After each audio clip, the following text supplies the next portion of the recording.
श्रीमद्वाल्मीकि रामायण अयोध्या कांड अध्याय 3 राज्याभिषेक की तैयारी। राजा दशरथ का श्री राम को राजनीति की बातें बताना। सभासदों ने कमल पुष्प की सी आकृति वाली अपनी अंजलियों को सिर से लगाकर सब प्रकार से महाराज के प्रस्ताव का समर्थन किया। उनकी वो पद्मांजलि स्वीकार करके राजा दशरथ उन सबसे प्रिय और हितकारी वचन बोले। अहो, आप लोग जो मेरे परम प्रिय ज्येष्ठ पुत्र श्री राम को युवराज के पद पर प्रतिष्ठित देखना चाहते हैं, इससे मुझे बड़ी प्रसन्नता हुई है तथा मेरा प्रभाव अनुपम हो गया है। इस प्रकार की बातों से पूर्वासी तथा अन्यान्य सभासदों का सत्कार करके राजा ने उनके सुनते हुए ही वामदेव और वशिष्ठ आदि ब्राह्मणों से इस प्रकार कहा। ये चैत्र मास बड़ा सुंदर और पवित्र है, इसमें सारे वन उपवन खिल उठे हैं। अतः इस समय श्री राम का युवराज पद पर अभिषेक करने के लिए आप लोग सब सामग्री एकत्र कराइए। राजा की यह बात समाप्त होने पर सब लोग हर्ष के कारण महान कोलाहल करने लगे। धीरे धीरे उस जनरव के शांत होने पर प्रजापालक नरेश दशरथ ने मुनिप्रवर वशिष्ठ से ये बात कही। भगवान श्री राम के अभिषेक के लिए जो कर्म आवश्यक हो उसे सारगोपांग बताइए और आज ही उस सब की तैयारी करने के लिए सेवकों को आज्ञा दीजिए। महाराज का यह वचन सुनकर मुनिवर वशिष्ठ ने राजा के सामने ही हाथ जोड़कर खड़े हुए आज्ञा पालन के लिए तैयार रहने वाले सेवकों से कहा। तुम लोग सुवर्ण आदि रत्न, देव पूजन की सामग्री, सब प्रकार की औषधियां, श्वेत पुष्पों की मालाएं, खील, अलग अलग पात्रों में शहद और घी, नए वस्त्र, रथ, सब प्रकार के अस्त्र शस्त्र, चतुर्ंगिनी सेना, उत्तम लक्षणों से युक्त हाथी, चमड़ी गाय की पूंछ के बालों से बने हुए 2 व्यजन, ध्वज, श्वेत छत्र, अग्नि के समान देदीप्यमान सोने के 100 कलश, सुवर्ण से मढ़े हुए सींगों वाला एक सांड, समूचा व्याघ्र चर्म तथा और जो कुछ भी वांछनीय वस्तुएं हैं, उन सबको एकत्र करो और प्रातः काल महाराज की अग्निशिला में पहुंचा दो। 8, 12 अंत पुर तथा समस्त नगर के सभी दरवाजों को चंदन और मालाओं से सजा दो तथा वहां ऐसे धूप सुलगा दो जो अपनी सुगंध से लोगों को आकर्षित कर ले। दही, दूध और घी आदि से संयुक्त अत्यंत उत्तम एवं गुणकारी अन्न तैयार कराओ जो 1 लाख ब्राह्मणों के भोजन के लिए पर्याप्त हो। कल प्रातः काल श्रेष्ठ ब्राह्मणों का सत्कार करके उन्हें वो अन्न प्रदान करो, साथ ही घी, दही, खील और पर्याप्त दक्षिणाएं भी दो। कल सूर्योदय होते ही स्वस्तिवाचन होगा, इसके लिए ब्राह्मणों को निमंत्रित करो और उनके लिए आसनों का प्रबंध कर लो।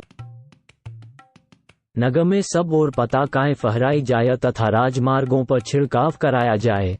समस्त तालजीवी, संगीत निपुण पुरुष और सुंदर वेशभूषा से विभूषित वारंगनाएं, नर्तकियां राजमहल की दूसरी कक्षा दौड़ी में पहुंचकर खड़ी रहें। देव मंदिरों में तथा चैत्य वृक्षों के नीचे या चौराहों पर जो पूजनीय देवता हैं, उन्हें पृथक पृथक भक्ष्य भोज्य पदार्थ एवं दक्षिणा प्रस्तुत करनी चाहिए। लंबी तलवार लिए और गोधा चर्म के बने दस्ताने पहने और कमर कसकर तैयार रहने वाले शूरवीर योद्धा स्वच्छ वस्त्र धारण किए महाराज के महान अभ्युदयशाली आंगन में प्रवेश करें।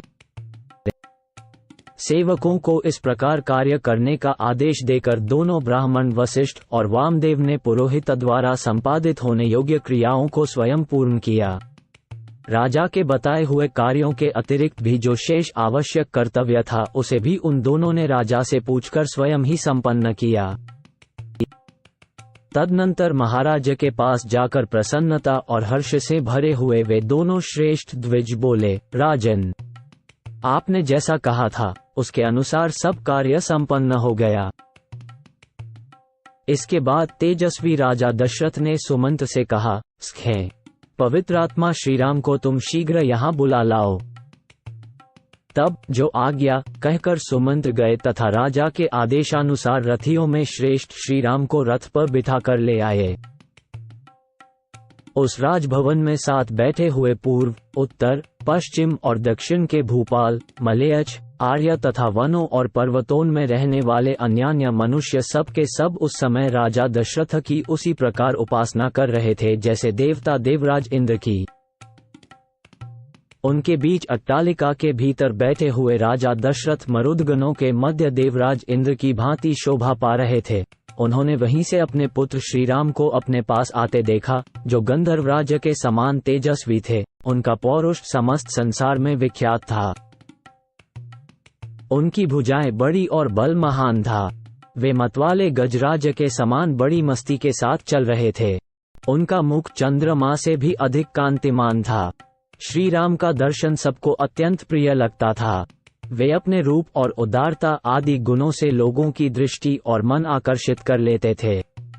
जैसे धूप में तपे हुए प्राणियों को मेघ आनंद प्रदान करता है, उसी प्रकार वे समस्त प्रजा को परम आह्लाद देते रहते थे। आते हुए श्री रामचंद्र की ओर एकटक देखते हुए राजा दशरथ को तृप्ति नहीं होती थी। सुमंत ने उस श्रेष्ठ रथ से श्री रामचंद्र जी को उतारा और जब वे पिता के समीप जाने लगे, तब सुमंत भी उनके पीछे पीछे हाथ जोड़े हुए गए। वह राजमहल कैलाश शिखर के समान उज्ज्वल और ऊंचा था। रघुकुल को आनंदित करने वाले श्री राम महाराज का दर्शन करने के लिए सुमंत के साथ सहसा उस पर चढ़ गए। श्री राम दोनों हाथ जोड़कर विनीत भाव से पिता के पास गए और अपना नाम सुनाते हुए उन्होंने उनके दोनों चरणों में प्रणाम किया। श्री राम को पास आकर हाथ जोड़ प्रणाम करते देख राजा ने उनके दोनों हाथ पकड़ लिए और अपने प्रिय पुत्र को पास खींचकर छाती से लगा लिया। उस समय राजा ने उन श्री रामचंद्र जी को मणिजटित सुवर्ण से भूषित एक परम सुंदर सिंहासन पर बैठने की आज्ञा दी, जो पहले से उन्हीं के लिए वहां उपस्थित किया गया था। जैसे निर्मल सूर्य उदय काल में मेरु पर्वत को अपनी किरणों से उद्भासित कर देते हैं, उसी प्रकार श्री रघुनाथ जी उस श्रेष्ठ आसन को ग्रहण करके अपनी ही प्रभा से उसे प्रकाशित करने लगे।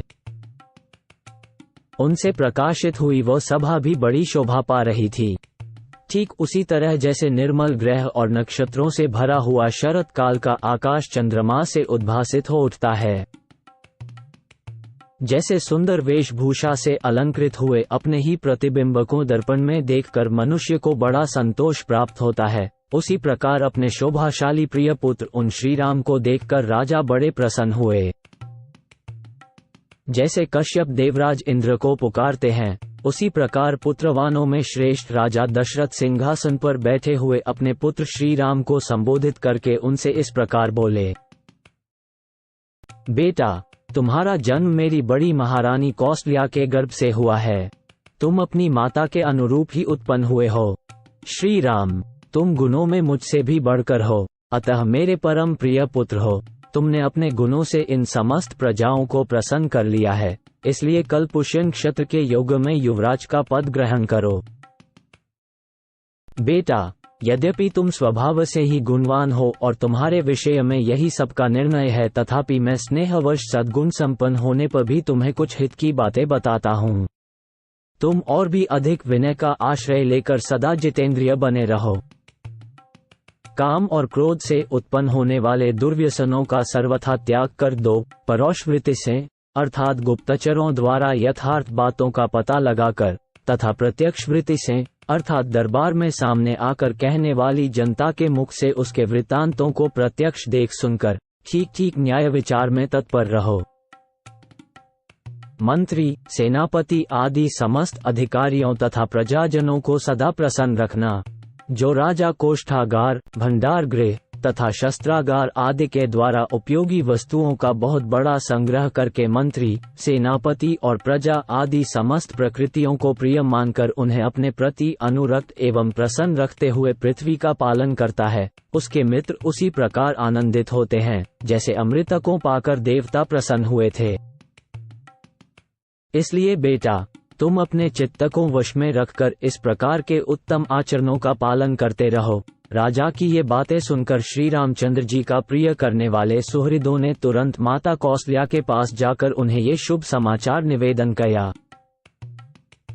नारियों में श्रेष्ठ कौशल्या ने वह प्रिय संवाद सुनाने वाले उन सुहृदों को तरह तरह के रत्न, सुवर्ण और गौएं पुरस्कार रूप में दी। इसके बाद श्री रामचंद्र जी राजा को प्रणाम करके रथ पर बैठे और प्रजाजनों से सम्मानित होते हुए वे अपने शोभाशाली भवन में चले गए। नगर निवासी मनुष्यों ने राजा की बातें सुनकर मन ही मन यह अनुभव किया कि हमें शीघ्र ही अभीष्ट वस्तु की प्राप्ति होगी। फिर भी महाराज की आज्ञा लेकर अपने घरों को गए और अत्यंत हर्ष से भरकर अभीष्ट सिद्धि के उपलक्ष्य में देवताओं की पूजा करने लगे।